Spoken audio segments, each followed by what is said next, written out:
La pluie tambourinait sur les pavés de Montmartre, comme si le ciel pleurait les secrets que Paris gardait jalousement. Adrien, trempé jusqu'aux os, fixait son téléphone, l'écran fissuré reflétant son propre désarroi. Il avait 32 ans, une carrière d'avocat qui s'effondrait et un cœur brisé par une rupture qu'il n'avait pas vu venir.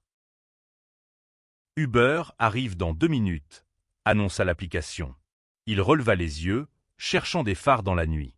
Une Peugeot noire s'arrêta devant lui, et la fenêtre s'abaissa lentement. « Adrien ?» demanda une voix grave, teintée d'un léger accent. Léo, 35 ans, chauffeur Uber, le regardait avec des yeux sombres, perçants, comme s'il lisait déjà l'histoire d'Adrien sans qu'un mot ne soit prononcé. « Oui, c'est moi », répondit Adrien, montant à l'arrière, son costume dégoulinant sur le siège en cuir. Léo démarra, jetant un coup d'œil dans le rétroviseur. « Sale soirée, hein ?» lança-t-il, un sourire en coin. Adrien haussa les épaules, trop épuisé pour répondre. Il venait de quitter l'appartement de son ex, Julien, après une dispute qui avait mis fin à 3 ans de relation. Les mots de Julien résonnaient encore dans sa tête. « Tu ne sais pas aimer, Adrien.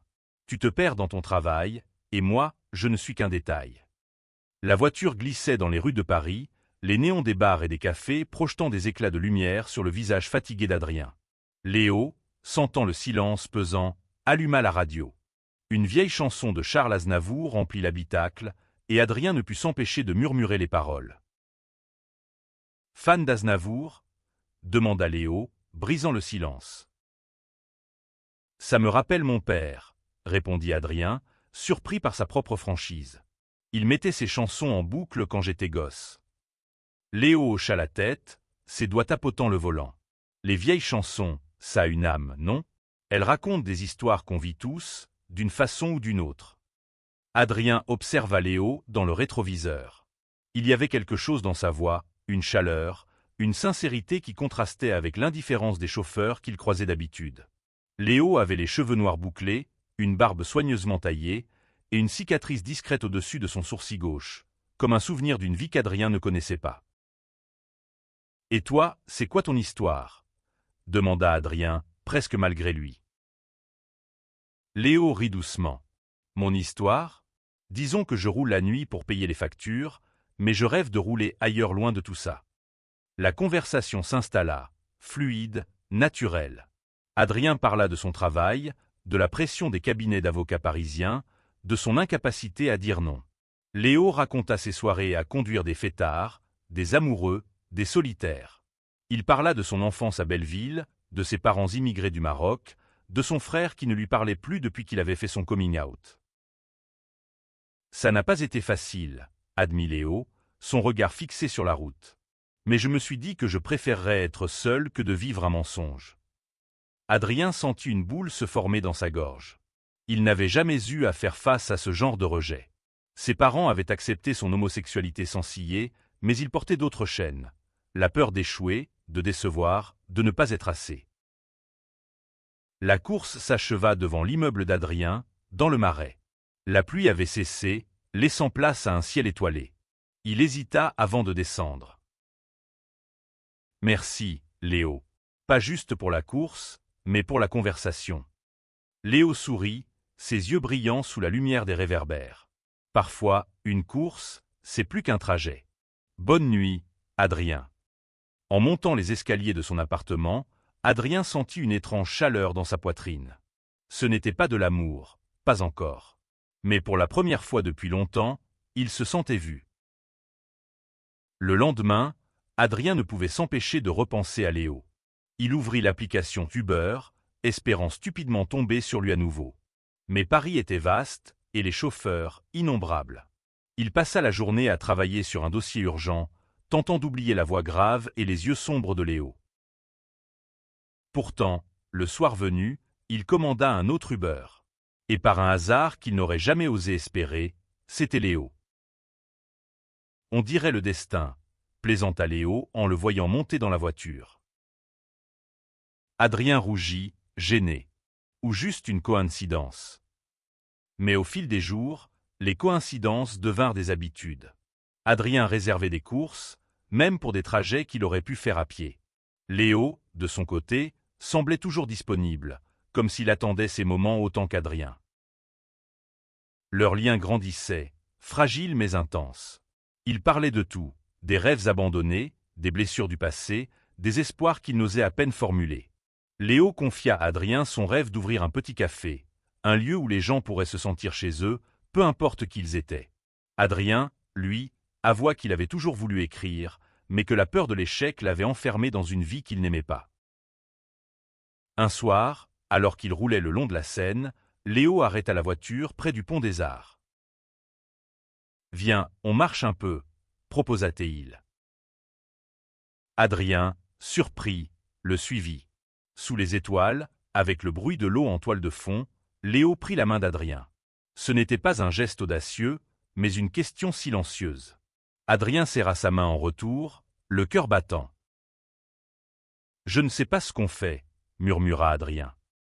« Moi non plus, » répondit Léo, « mais j'ai envie de le découvrir. » Leur premier baiser fut doux, hésitant, mais chargé d'une promesse. Pourtant, Adrien savait que ce n'était que le début. Leur histoire, comme Paris, était belle mais compliquée. C artefact-by-d égale F7B38A24C9B4 F698A5 F3C7B1D234 title égale j'avais besoin d'un trajet et mon chauffeur Uber m'a offert bien plus qu'une simple course _partout.md content type égal texte markdown. Les semaines suivantes furent un tourbillon d'émotions. Adrien et Léo se voyaient dès que possible, leur rendez-vous oscillant entre des courses Uber improvisées et des promenades nocturnes dans Paris. Chaque moment passé ensemble renforçait leurs liens, mais aussi leurs doutes. Adrien, habitué à contrôler chaque aspect de sa vie, se sentait déstabilisé par l'intensité de ses sentiments. Léo, lui, portait le poids de son passé. Son coming out avait laissé des cicatrices, une famille divisée, des amis perdus. Il craignait de s'ouvrir à nouveau, de risquer un autre rejet. Un soir, dans un petit bistrot de Saint-Germain-des-Prés, Léo raconta à Adrien une histoire qu'il n'avait jamais partagée. « Mon frère, Samir, était mon meilleur ami, » dit-il, la voix tremblante. Quand je lui ai dit que j'étais gay, il m'a regardé comme si j'étais un étranger. Il m'a dit que j'avais trahi notre famille, notre culture. Depuis, il ne répond plus à mes appels. Adrien posa sa main sur celle de Léo. « Je suis désolé. Tu mérites mieux que ça. » Léo esquissa un sourire triste. « Et toi? Tu parles toujours de ton ex, Julien. Tu l'as vraiment oublié ?» La question frappa Adrien comme un coup de poignard. Il voulait répondre que oui, mais une partie de lui doutait encore. Julien avait été son premier amour, celui qui l'avait poussé à assumer pleinement qui il était. Mais il l'avait aussi brisé, le laissant avec l'idée qu'il n'était pas assez. « Je veux avancer, » murmura Adrien. « Avec toi. » Léo le regarda longuement, comme s'il cherchait la vérité dans ses yeux. Puis il hocha la tête. « D'accord. Mais on va doucement, hein ?» Leur relation, bien que naissante, attirait déjà l'attention. Les collègues d'Adrien, habitués à son sérieux, remarquaient son sourire inhabituel. Ses amis, eux, s'inquiétaient. « Un chauffeur Uber ?» demanda Claire, sa meilleure amie, un soir au téléphone. « Adrien, tu es sûr de ce que tu fais ?» Adrien ne savait pas comment expliquer que Léo n'était pas juste un chauffeur. Il était celui qui l'écoutait, qui le faisait rire, qui le poussait à se poser des questions sur ce qu'il voulait vraiment. Mais il ne pouvait ignorer les différences entre eux, leur milieu, leurs expériences, leurs blessures. Un soir, alors qu'ils dînaient dans l'appartement de Léo à Belleville, un coup de fil interrompit leur conversation. C'était Samir, le frère de Léo. « Je dois prendre cet appel, » dit Léo, le visage tendu. Adrien hocha la tête, mais il entendit des bribes de la conversation depuis la pièce d'accent grave côté. Des mots durs, des reproches. Quand Léo revint, il était pâle. « Il veut que je vienne au mariage de ma cousine, » expliqua Léo. « Mais seulement si je viens seul. Sans toi. » Adrien sentit son cœur se serrer. « Et qu'est-ce que tu vas faire ?» Léo baissa les yeux. « Je ne sais pas. Ma famille, c'est compliqué. » Ce moment marqua un tournant. Adrien commença à se demander si leur histoire pouvait vraiment survivre aux pressions extérieures. Il voulait croire en eux, mais le doute s'insinuait, comme une fissure dans un mur qu'on croyait solide. Les mois passèrent, et la relation d'Adrien et Léo devint plus sérieuse. Ils partageaient désormais des week-ends à explorer les musées, à flâner dans les librairies de la rive gauche, à rêver d'un avenir ensemble. Mais les ombres du passé planaient toujours. Un soir, Adrien reçut un message de Julien. « On peut parler ? J'ai fait une erreur. » Ces mots réveillèrent en Adrien une tempête d'émotions. Il ne répondit pas, mais il ne put s'empêcher de repenser à leur histoire. Julien avait été son refuge, son premier amour. Et maintenant, il revenait, alors qu'Adrien commençait à construire quelque chose de nouveau avec Léo. Il confia ses doutes à Léo, espérant trouver du réconfort. Mais Léo, déjà fragilisé par ses propres luttes, réagit avec une froideur inhabituelle. « Si tu veux retourner avec lui, vas-y, » dit-il, les mâchoires serrées. « Je ne vais pas te retenir. »« Ce n'est pas ce que je veux, » protesta Adrien. « Mais je ne peux pas prétendre que Julien n'a jamais existé. » La dispute éclata, violente, passionnée. Léo reprocha à Adrien son hésitation, sa peur de s'engager pleinement. Adrien accusa Léo de le pousser à choisir entre son passé et leur avenir. « Peut-être qu'on s'est trompé, » lâcha Léo, les larmes aux yeux. « Peut-être qu'on est trop différents. » Adrien quitta l'appartement de Léo en claquant la porte, le cœur lourd. Dehors, la pluie recommençait à tomber, comme un écho de leur première rencontre. Les jours suivants furent un enfer. Adrien se noyait dans son travail, évitant les appels de Léo. Léo, lui, roulait sans fin dans les rues de Paris, cherchant dans chaque passager un écho d'Adrien. Un soir, alors qu'il conduisait un couple dans le quartier latin, Léo entendit une conversation qui le bouleversa. L'homme parlait de son coming out, de la douleur de perdre sa famille, mais aussi de la liberté qu'il avait trouvée en étant lui-même. « Tu sais, ma chérie, » dit l'homme à sa compagne, « parfois, il faut tout perdre pour comprendre ce qui compte vraiment. » Léo gara la voiture, le cœur battant. Il réalisa qu'il avait laissé la peur guider ses choix. Il ne voulait pas perdre Adrien. Pas comme ça. Il envoya un message. « On peut parler ? Je ne veux pas te perdre. » Adrien, de son côté, avait pris une décision. Il ne répondit pas à Julien. Il voulait Léo, avec toutes ses imperfections, ses blessures, son rire qui illuminait tout. La réconciliation ne fut pas immédiate. Adrien et Léo se retrouvèrent dans un café près de Notre-Dame, sous un ciel gris. Ils parlèrent, longtemps, à cœur ouvert. Ils reconnurent leurs erreurs, leurs peurs, leurs espoirs. « Je ne veux pas te perdre, » murmura Léo. « Mais j'ai besoin de savoir que tu es là, vraiment. »« Je suis là, » répondit Adrien, prenant sa main. « Et je ne veux pas d'une vie sans toi. » Ils décidèrent de donner une vraie chance à leur histoire. Mais le monde extérieur ne leur facilita pas la tâche. Le mariage de la cousine de Léo approchait, et la pression familiale pesait lourd. Adrien, de son côté, faisait face à des murmures dans son cabinet d'avocat. Certains collègues, conservateurs, voyaient d'un mauvais œil sa relation avec un homme qu'ils jugeaient différent. Un soir, lors d'une soirée organisée par le cabinet, Adrien emmena Léo comme son cavalier. Les regards, les chuchotements étaient palpables. Mais Léo, droit et fier, ne baissa pas les yeux. « Tu es sûr que tu veux être ici ?» murmura Adrien, inquiet. Léo serra sa main. « Je suis là pour toi. Et pour moi. » Ce soir-là, Adrien comprit que Léo n'était pas seulement un amant, mais un partenaire. Quelqu'un qui le poussait à être meilleur, affronter ses peurs. L'année passa, et leur amour grandit, malgré les obstacles. Léo commença à travailler sur son projet de café, économisant chaque centime de ses courses Uber. Adrien, inspiré par Léo, quitta son cabinet pour rejoindre une association défendant les droits des personnes LGBT. Mais le passé revint frapper à leur porte. Samir, le frère de Léo, réapparut, demandant à le voir. Lors d'une rencontre tendue dans un parc de Belleville, Samir s'excusa, les larmes aux yeux.